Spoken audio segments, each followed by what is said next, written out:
I'm Leah and welcome to Steadfast. Today I'm in my backyard or really it's I guess my side yard, and I have this really cool plant that I want to talk about today. And so it's called a shampoo ginger or a red pine cone ginger, and another name for it is Owapahi, I think that's how you say it. I don't know, I think it's Hawaiian or something. But so this plant I had never heard of before. And then my youngest son used to work for a landscaping company, and they were tending someone's yard one day, and he came home and told me that, yeah, there's this cool plant that has these cones on it. And when you squeeze the cone, this really good smelling liquid comes out, and you can kind of like wash your hands, or you can put it in your hair, and your hair smells really good, and it can clean your hair, like for shampoo. Thus the name shampoo ginger.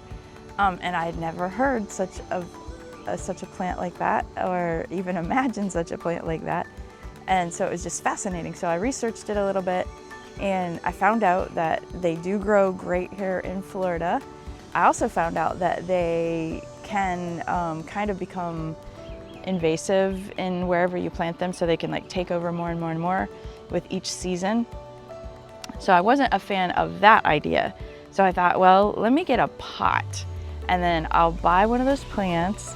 And interestingly enough, the plant, when I bought it, it came as a rhizome, which is, if you've ever seen like the ginger you eat, and buy in the stores, it looks like a root, right? So that's what it is. It's a rhizome or a root, and that's what came. And so I thought, oh, okay.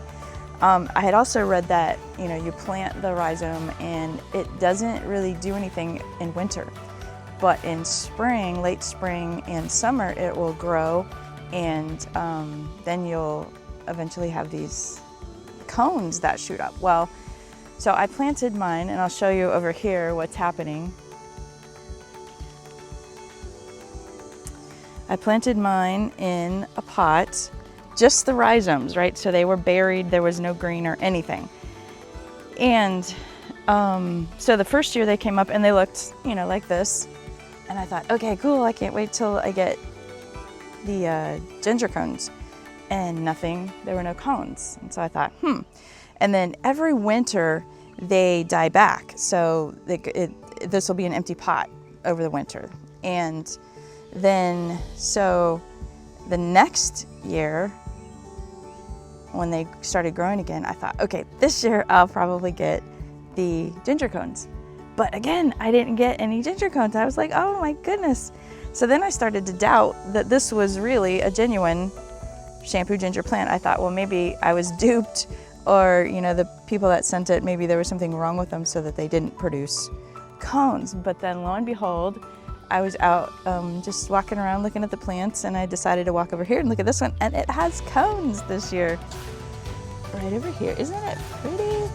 It's just this beautiful, and you can see why they call them cones, because it has a look kind of a pine cone, the texture, but then it has all these beautiful little flowers that are off to the side, that little shoots in between each of these folds that make the cone.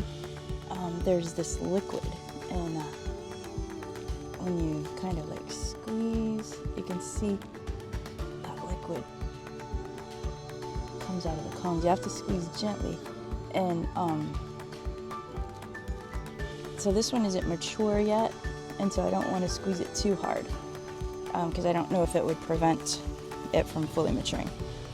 But as it grows, the stalk should get taller, and the cone should get a little taller too, and it turns this kind of a burgundy red and yellow color. It's really pretty. And so you can either harvest it by cutting it at this stem here, and then you can squeeze all the juice out, or with a longer stem you could bend it over so it could hang over a container and harvest as you go without cutting it. And the benefit of that is it's really cool because the juice refills, so you can get a prolonged harvest basically. So it's pretty cool. Something that's really cool is, it smells so good. It's just like a kind of a floral, clean scent. It's light, but it definitely has this beautiful, aroma. It's wonderful. And so in thinking about that plant, I wanted to share a scripture with you. It's 2 Corinthians 4, verses 6 through 10 and 15 through 18. So I'm going to read it. For God, who said, "Let light shine out of darkness," has shone in our hearts to give the light of the knowledge of God's glory in the face of Jesus Christ. Now we have this treasure in clay jars, so that this extraordinary power may be from God and not from us. So it's kind of like the champer ginger, thinking of that. It's just a plant, right? But then when it's squeezed, it has this extraordinary scent and liquid that's just wonderful. And you can use it to, clean your hair and nourish your hair. It soothes the scalp, and smooths the hair follicles, and it's healthy for your hair.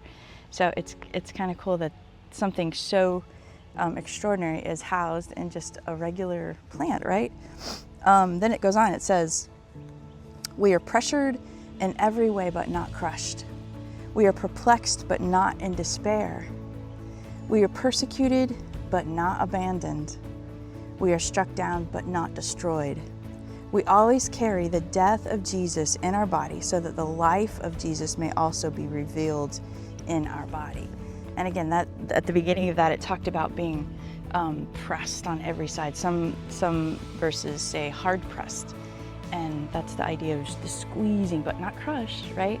So when we squeeze that champer ginger gently, we get an aromatic juice that flows out that's useful and beneficial in so many ways, that we couldn't get it if it wasn't squeezed. And that's like us. What happens when we're squeezed? Does the Spirit flow? Do we have the fruit of the Spirit flowing? The love, the joy, the peace, the patience, kindness, goodness, gentleness, self-control.